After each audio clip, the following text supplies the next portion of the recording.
The question is the amendment be agreed to, and I call the member for Mayo. Thank you, Mr Deputy Speaker. I have several strong reservations about this bill.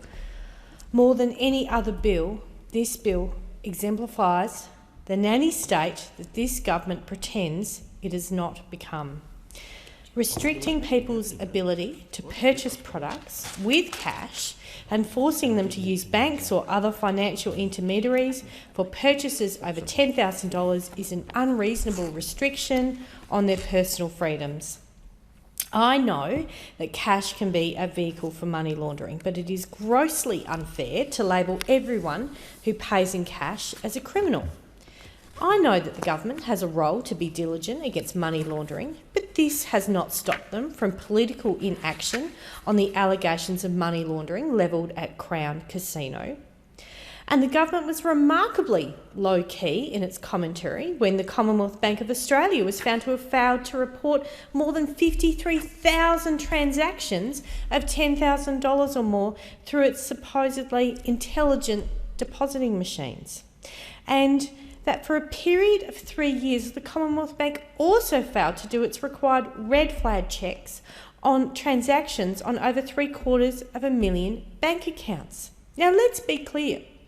As a member for Clark says, we have AUSTRAC, the Australian Transaction Report and Analysis Centre, a federal government department that's funded to the tune of $100 million in the 1920 budget.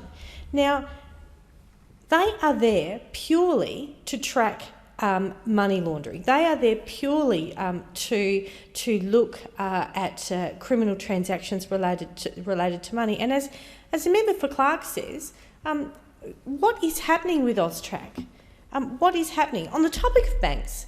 The other reason that I really struggle with this bill is that bank branches are being ripped out of rural and regional communities at a rapid rate of knots. I mean, where do you suppose we go to bank this? We just do not have the access to banking and financial services like we used to. And not everyone was born into the digital generation. Older Australians facing the digital divide and who do not live in a metropolis, who do not live in a CBD, will be seriously disadvantaged by this bill. In just the last few years in Mayo, our electorate has lost an ANZ at Goolwa, an ANZ at Lobethal, the Commonwealth Bank of Stirling, Commonwealth Bank of Strathalbyn. And if you go back a few more years, the number almost doubles. And there's not even a bank in Harndorf, and that's our busiest tourist town in South Australia. In some communities, cash can genuinely be the only option.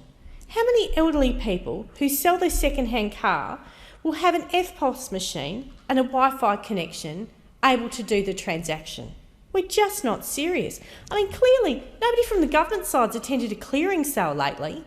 Exactly, the banks have taken away our chequebooks. They've done everything possible to remove cheque accounts. So we are really disadvantaging regional and rural Australians with this bill. This bill not only has a strict liability offence for making a cash transaction for over $10,000, but also a mental element offence for doing so. And yet the mental element defence only looks at whether the person knew that there was a real risk that the payment would, in essence, result in them committing the strict liability offence, not whether the person actually intended to make the cash payment for some nefarious purpose. We are focusing on criminalising their knowledge of risk rather than focusing on criminalising black economy activities that we actually want to stop. Now, if we want to address money laundering, if we're really serious about this, we need to look at the gambling industry. We have footage. We know that that is where money gets washed. And we had a vote in this place last week and both the major parties had no interest at all. Saw the footage, had no interest at all. Another issue that's been raised with me by many people is that we have all-time low interest rates, and we don't know. I heard this morning on AM, we don't know if the interest rates are going to go further than the 0.75% that they currently are. Now, We can look at international examples. The Bank of Japan adopted a negative interest rate in January 2016, essentially meaning it costs people with savings money to have their money in the bank. It costs them money to have it in the bank. But what we're doing with this is we're not providing them with any other alternative. And that is just plain wrong.